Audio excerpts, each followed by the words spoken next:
Hot Cross Buns! Welcome to my Hot Cross Buns recipe. This is a hybrid of my challah recipe and the mix-ins and fixins that you put inside of traditional hot cross buns.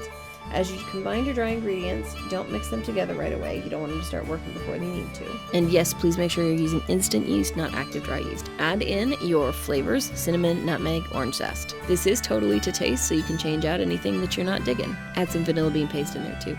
Then start on the wet ingredients. Half a cup of fresh squeezed orange juice that you strain the pulp out of. Half a cup of vegetable oil. Set that aside.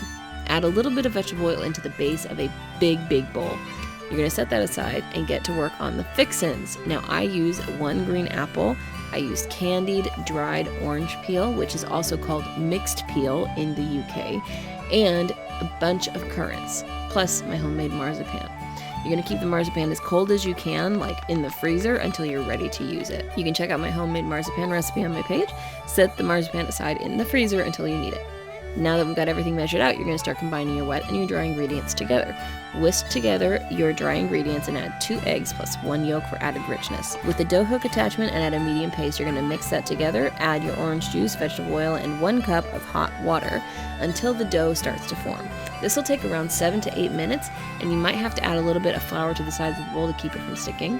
Make sure the dough passes the window pane test. You should be able to see the light through it like this without the dough breaking. Perfect. Then the dough is ready for the fixins.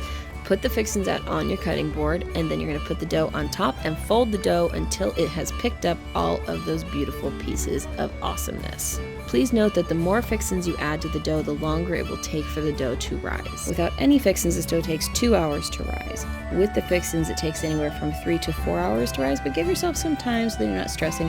The dough needs to double in size before it's ready to be shaped into the shape of the buns. Be careful of adding too many wet ingredients, as that can make it really sticky, and just make sure you've got dusting flour and your bench scraper nearby in case it sticks to the board. You're going to swoosh and swirl that oil around in the bowl, and then swoosh that bread in the bowl too to coat it with oil so that it doesn't stick to the bowl or the tight plastic wrap that you add on the top. Set it in a warm place to rise for 2 to 4 hours, as we mentioned, until it has doubled in size. Then you're going to tip that bowl out onto some parchment paper. Use your bench scraper to cut small pieces of dough and shape your dough into little balls for the buns. Set them on a parchment-lined baking sheet and let them rise in a warm place for 18 to 30 minutes covered. And while you're waiting for that to happen, make this paste. This is how you're going to make the X on the top of the buns. Remember, it's reminiscent of the Gallic cross. So cool. Bake at 375 for 10 to 15 minutes, and when they come out, brush them with this delicious apricot glaze. That, my friends, is hot cross buns in my house. I hope you enjoy these. You can bake along with me this Saturday. We'll make a batch of these together. If you have any questions, let me know. Don't forget to like, follow, and save.